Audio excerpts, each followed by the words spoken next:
제가 사랑하고 존경하는 한 선배 목사님의 글에 있는 내용입니다. 마을 원님이 썩은 씨를 나눠준 다음에 이 하인들에게 키우라고 명령을 했어요. 합격한 사람은 단 한 사람, 썩은 씨를 그대로 가져온 사람이지.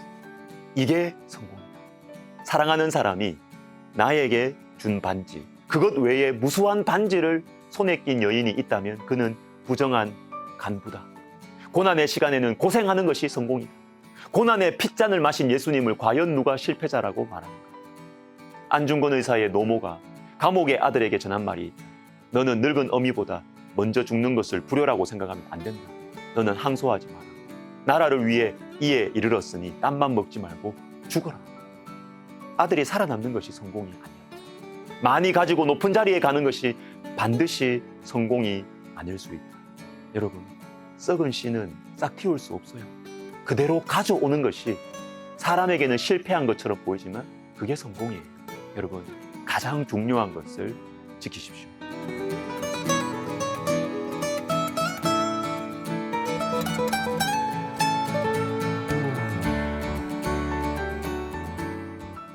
자, 오늘은 한 가지를 생각해 보려고 합니다. 중요한 것들이 가장 중요한 것을 막아섭니다. 오늘 본문인 로마서 14장 1절부터 12절을 보시면 먹는 문제, 날의 문제에 대해서 다른 사람들을 비판하지 말라고 하십니다. 왜냐하면 그것들이 가장 중요한 것은 아니기 때문입니다. 8절을 제가 읽어드리겠습니다. 우리가 살아도 주를 위하여 살고 죽어도 주를 위하여 죽나니 그러므로 사나 죽으나 우리가 주의 것이로다. 우리는 모두 주님의 것이다. 우리는 모두 주님의 것이기 때문에 살아도 주를 위하여, 죽어도 주를 위하여 죽는 존재이기 때문에 덜 중요한 것, 날이나 음식으로 형제를 판단하지 말자는 것입니다. 여러분, 가장 중요한 것이 있습니다. 그런데 이 가장 중요한 것을 방해하는 것은 그저 중요한 것입니다. 하찮은 일들이 아니에요. 중요한 것들이 가장 중요한 것을 방해합니다. 사울 왕이요, 여기에서 넘어졌습니다. 사무엘상 13장에서 사울은 블레셋과 전쟁을 하게 되었습니다. 그런데 제사장이 제사를 드린 후에 전쟁을 시작해야 했습니다. 왜? 여호와의 전쟁이었기 때문입니다. 그런데 제사를 인도해야 하는 사무엘이 늦었어요. 또 백성들은 막 두려우니까 흩어집니다. 이때 사울이 이런 행동을 합니다. 사무엘상 13장 8절에 사울은 사무엘이 정한 기한대로 이래 동안을 기다렸으나 사무엘이 길갈로 오지 아니하며 백성이 사울에게서 흩어지는지라. 사울이 이르되 번제와 화목제물을 이리로 가져오라 하여 번제를 드렸더니 자기가 드린 거예요. 번제 드리기를 마치자 사무엘이 온지라. 사울이 나가 맞으며 무난하며. 여러분, 여호와의 전쟁에서 승리하기 위해서 이렇게 한 것 아닙니까? 하나님 말씀 어긴 것 아닙니까? 여호와의 전쟁에 승리하는 것이 잘못된 것입니까? 아니에요. 이건 중요한 일입니다. 그런데 가장 중요한 것이 있었는데 그것은 하나님의 말씀에 순종하는 것이었습니다. 13절에 사무엘이 사울에게 이르되 왕이 망령되이 행하였도다. 왕의 하나님 여호와께서 왕에게 내리신 명령을 지키지 아니하였도다. 그리하였더라면 여호와께서 이스라엘 위에 왕의 나라를 영원히 세우셨을 것이거늘. 승리보다, 전쟁의 승리, 일의 성공보다 중요한 것, 가장 중요한 것은 여러분 하나님께 순종하는 거예요.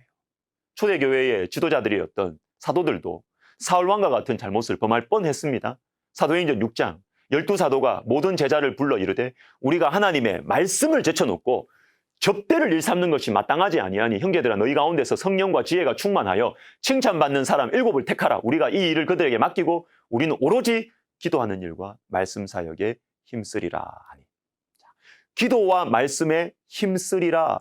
여러분, 이것이 가장 중요한 것입니다. 자, 그런데 이 가장 중요한 것을 못하게 한, 이 방해하는 것이 무엇이었습니까? 접대를 일삼는 것이었습니다. 다시 말해서 성도들을 물질로 섬기는 것이었습니다. 이거 나쁜 일입니까? 아니에요. 중요한 일입니다. 그러나 사도들에게 있어서 가장 중요한 것은 아니었어요. 여러분, 중요한 일들이 가장 중요한 것을 방해해요. 사도행전 6장의 사건에 대해서 존 파이퍼 목사님이 이렇게 설명을 합니다. 들어보세요. 목사의 기도 생활을 가장 강력히 가로막는 것은 사역이다. 과부들을 돌보는 것은 절실한 요구 사항이었으나 이것이 사도들의 기도 생활을 가로막았다. 신성한 대용품을 조심하라. 기도와 말씀 사역에 전심을 쏟아라.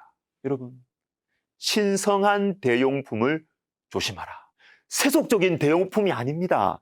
신성한 대용품이, 즉 중요한 일들이 가장 중요한 일을 못하게 하는 것이에요. 제가 대학 2학년 때 한 선배 목사님께서 전해주시는 말씀이 제 마음에 깊이 박혔어요. 요한복음 6장 28절과 29절 본문이었는데, 그들이 묻되 우리가 어떻게 하여야 하나님의 일을 하오리이까? 예수께서 대답하여 이르시되 하나님께서 보내신 이를 믿는 것이 하나님의 일이니라. 이 목사님이 이렇게 설명하시는 거예요.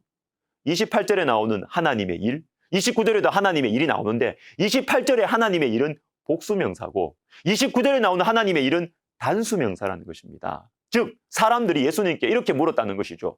우리가 어떻게 해야, 이것도 저것도 좋은 일들을 해야 하나님의 일을 할 수 있을까요? 이 봉사할까요? 저 섬김할까요? 이때 주님께서 대답하셨습니다. 유일한 하나님의 일이 있는데 그것은 하나님께서 보내신 일을 믿는 것이다. 이 메시지가 제 가슴에 잘 박힌, 이 목같이 박혀버렸습니다. 아, 예수님을 믿는 것이 하나님의 유일한 하나님의 일이구나. 오스왈드 챔버스의 주님은 나의 최고봉 6월 19일자에 이런 글이 있습니다. 예수님은 주를 위해 어떤 일을 하는가가 아니라 주께 어떤 존재가 되어 있는가를 봉사라고 부르십니다. 제자된 삶의 비결은 예수 그리스도를 향한 헌신입니다. 사랑하는 시청자 여러분, 예수님께 내가 어떤 존재인 것 같으십니까? 예수님과의 관계가 가장 중요한 건 맞습니까? 예수님을 위한 여러 일들보다 예수님이 더 중요한 거예요. 여러분, 우리 헷갈리지 마십시다. 기도하겠습니다.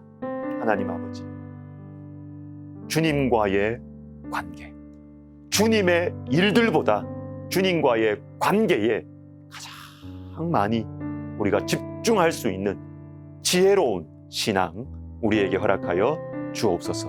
예수님의 이름으로 기도드립니다. 아멘.